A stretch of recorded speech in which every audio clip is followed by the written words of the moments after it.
آقا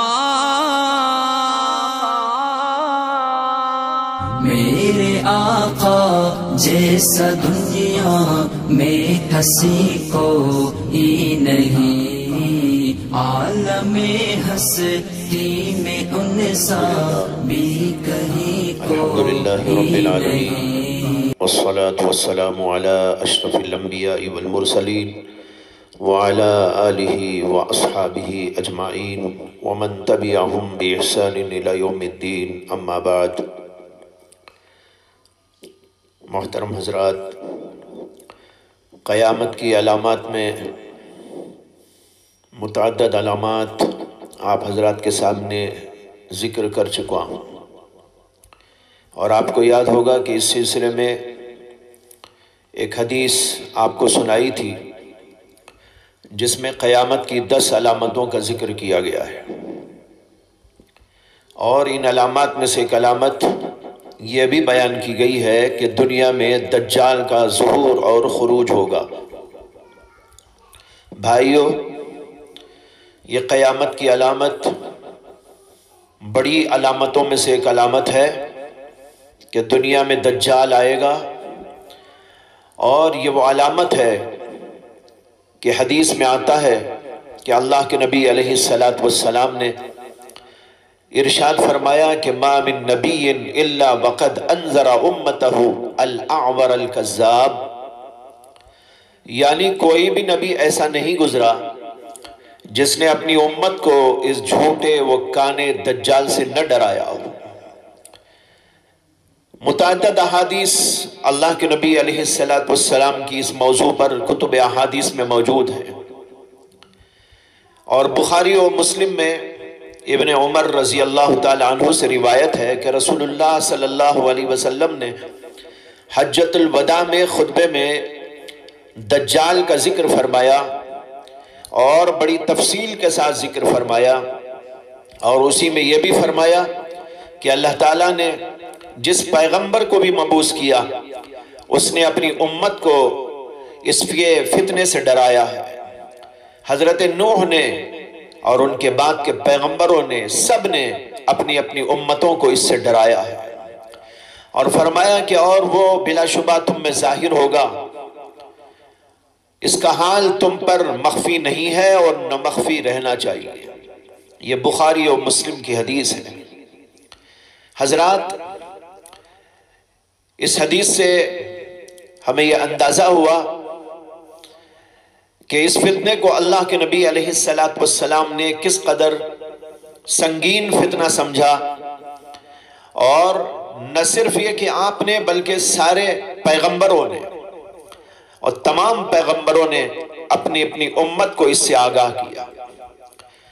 اور اس فتنے کی شدت کا اندازہ اس سے بھی لگائیے کہ حضرت عمران بن حسین اور حضرت ہشام بن عامر رضی اللہ تعالی عنہما کہتے ہیں کہ اللہ کے نبی علیہ السلام نے فرمایا ما بین خلق آدم الى قیام الساعة فتنة اکبر عند اللہ من الدجال، یعنی فرمایا کہ آدم کی تخلیق سے قیامت تک کوئی فتنہ دجال کے فتنے سے بڑا نہیں ہے۔ سوچئے کہ وہ فتنہ کیسا ہوگا کہ اللہ کے نبی علیہ السلام خود فرماتے ہیں کہ اس سے بڑا کوئی فتنہ روئے زمین پر کبھی نہیں پیش آیا۔ اس فتنے کی شدت کا اندازہ اس سے بھی لگا سکتے ہیں کہ احادیث میں آتا ہے کہ اللہ کے نبی علیہ السلام بڑے اہتمام کے ساتھ اپنی دعاؤں میں دجال کے فتنے سے پناہ مانگتے تھے۔ حضرت عائشہ فرماتی ہیں کہ رسول اللہ صلی اللہ علیہ وسلم اپنی دعاؤں میں یہ دعا بھی مانگا کرتے تھے، اللہم انی اعوذ بک من فتنة المسیح الدجال، اے اللہ میں مسیح دجال کے فتنے سے پناہ مانگتا ہوں۔ حضرت سیدنا عبداللہ بن عباس رضی اللہ عنہ فرماتے ہیں کہ اللہ کے نبی علیہ السلام ہمیں یہ دعا اس طرح سکھاتے تھے جیسے قرآن کی سورت سکھایا کرتے تھے۔ کیا دعا؟ کہتے ہیں یہ دعا سکھاتے تھے، اللہم انی اعوذ بک من عذاب جہنم واعوذ بک من عذاب القبر وَأَعُوذُ بِكَ مِن فِتْنَةِ الْمَسِيحِ الدَّجَّالِ وَأَعُوذُ بِكَ مِن فِتْنَةِ الْمَحْيَا وَالْمَمَاتِ۔ یہ امام احمد کی روایت ہے۔ اس کے اندر کئی چیزوں سے پناہ مانگنے کا سبق سکھایا اللہ کے نبی علیہ السلام نے۔ اس کا ترجمہ یہ ہے، اے اللہ میں پناہ چاہتا ہوں جہنم کے عذاب سے، میں پناہ چاہتا ہوں قبر کے عذاب سے، اور میں پناہ چاہتا ہوں آپ سے مسیح دجال کے فتنے سے، اور میں پناہ چاہتا ہوں زندگی اور موت کے فتنے سے۔ بلکہ متعدد احادیث میں حضرات صحابہ سے روایت ہے کہ اللہ کے نبی علیہ السلام نے امت کو حکم دیا ہے کہ دجال کے فتنے سے پناہ مانگو۔ چنانچہ ایک حدیث میں آتا ہے کہ اللہ کے نبی صلی اللہ علیہ وسلم نے فرمایا تعوذوا باللہ من فتنة المسیح الدجال، مسیح دجال کے فتنے سے اللہ سے پناہ مانگو۔ یہ حکم دیا باقاعدہ۔ ان ساری باتوں سے اندازہ کیا جا سکتا ہے کہ دجال کا فتنہ کیسا سخت ترین اور انتہائی شدید فتنہ ہوگا۔ یہ اندازہ کرنا ان احادیث سے کوئی مشکل نہیں۔ ان احادیث میں بتا دیا گیا قیامت سے پہلے اس روئے زمین پر اس سے بڑا کوئی فتنہ نہیں آیا ہوگا، لہٰذا اس کو سمجھنا بھی لازم ہے اور اس سے پناہ مانگنا بھی چاہیے، اور اس سے بچنے کی تدبیریں اختیار کرنا چاہیے، اس کے لیے تیاری کرنا چاہیے، اور اللہ سے بھی پناہ مانگتے رہنا چاہیے۔ پھر اللہ کے نبی علیہ السلام نے ساری امت کو یہ حکم بھی دیا ہے کہ وہ ایک دوسرے کو اس فتنے سے آگاہ کرتے رہے تاکہ کوئی مسلمان اس سے بے خبر نہ رہے۔ ایک حدیث ہے، حضرت حذیفہ ابن یمان رضی اللہ تعالیٰ عنہ کہتے ہیں اللہ کے نبی علیہ السلام نے فرمایا کہ میں دجال کے بارے میں بار بار تم لوگوں کے سامنے اس لیے بیان کرتا ہوں کہ تم اس کو سمجھو اور اس میں غور و فکر کرو اور میرے بعد آنے والے لوگوں کو اس کی خبر پہنچاؤ، لہٰذا ایک دوسرے کو بتاؤ کیونکہ یہ سخت ترین فتنہ ہے۔ یہ حدیث کے الفاظ ہیں، اس کا ترجمہ میں نے آپ کے سامنے پیش کیا، لہٰذا اس کا تذکرہ کرتے رہنا چاہیے، اور علماء کو بھی اپنے خطبات میں اور عوام کو بھی اپنی اولاد اور دیگر متعلقین کو اس فتنے سے آگاہ کرتے رہنے کا اہتمام کرنا چاہیے۔ کیونکہ ایک حدیث میں آتا ہے کہ حضرت صعب ابن جسامہ کہتے ہیں کہ رسول اللہ صلی اللہ علیہ وسلم نے فرمایا کہ لا يخرج الدجال حتى يذهل الناس عن ذکرہ وحتى يترك الائمة ذکرہ علی المنابر۔ دجال ایسے وقت میں نکلے گا کہ لوگ اس سے غافل ہو چکے ہوں گے، اور یہاں تک کہ ائمہ لوگ ممبروں پر اس کا تذکرہ کرنا بھی چھوڑ دیے ہوں گے۔ بہرحال یہ فتنہ عظیم اور انتہائی عالمگیر فتنہ ہوگا۔ اللہ کے نبی نے اور تمام پیغمبروں نے اپنی اپنی امت کو اس فتنے سے آگاہ کیا تھا، لہٰذا ہم سب کو بھی بہت ہی توجہ کے ساتھ اس فتنے کو سمجھنے کی کوشش کرنا چاہیے۔ حضرات اب آئیے ہم دیکھیں گے کہ دجال کون ہے اور اس کی پہچان کیسے ہوگی۔ احادیث کے اندر دجال کے بارے میں بہت تفصیلات بیان کی گئی ہیں تاکہ کوئی پہلو تشنا نہ رہ جائے۔ میں یہاں بہت ہی اختصار کے ساتھ چند اہم باتیں آپ کے سامنے رکھوں گا۔ سب سے پہلے تو یہ جان لیں کہ دجال انسان ہی ہے، یہ کوئی اور مخلوق نہیں۔ بہت سارے لوگوں کے ذہنوں میں یہ ہے کہ دجال کوئی اور مخلوق ہے، نہیں بلکہ یہ انسان ہی ہے۔ مسلم شریف کے اندر حضرت ابو سعید خدری رضی اللہ تعالیٰ عنہ سے روایت ہے کہ ایک بار ابن السیاد، جس کے بارے میں بعض صحابہ کا خیال تھا کہ وہی دجال ہے، اور وہ بعد میں مسلمان ہو گیا تھا، حضرت ابو سعید خدری اس کے ساتھ مکہ مکرمہ کا سفر کرتے ہیں۔ حضرت ابو سعید خدری کہتے ہیں کہ درمیان راستے میں ابن السیاد کہنے لگا کہ تم لوگ مجھے دجال سمجھتے ہو؟ کیا رسول اللہ صلی اللہ علیہ وسلم نے نہیں فرمایا کہ دجال یہودی ہوگا جبکہ میں تو مسلمان ہوں؟ اور کیا آپ نے یہ نہیں فرمایا تھا کہ دجال لاولد ہوگا جبکہ میری تو اولاد موجود ہے؟ یہ مسلم شریف کی حدیث میں ہے۔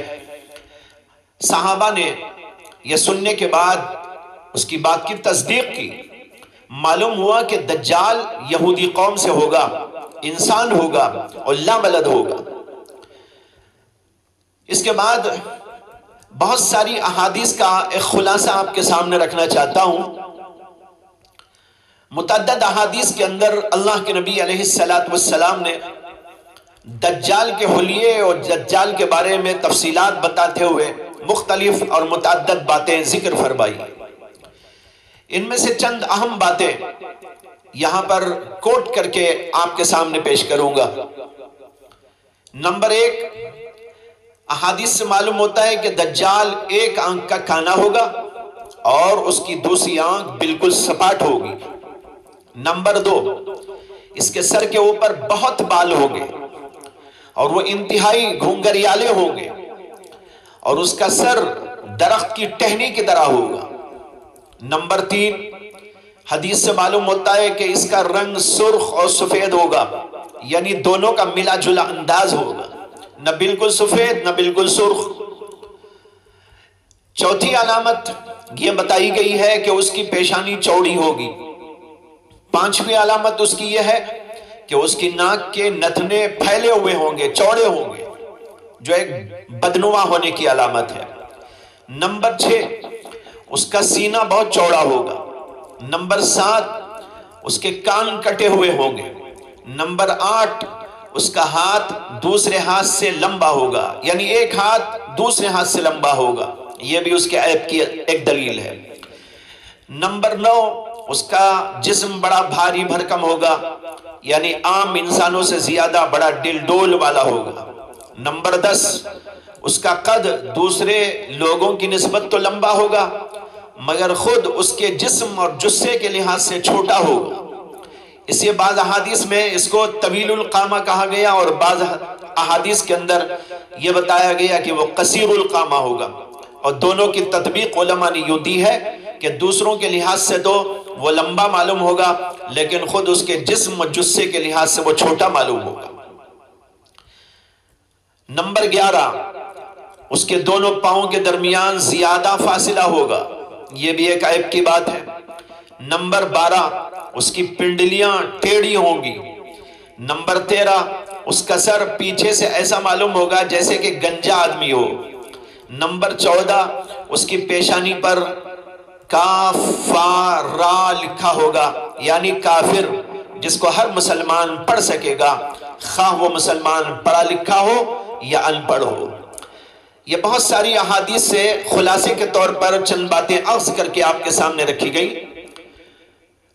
ویسے احادیث کے اندر بہت ساری اور باتیں مروی ہیں مگر چند اہم باتیں جو بالکل واضح بھی ہو وہ آپ کے سامنے میں نے رکھ دی ہے۔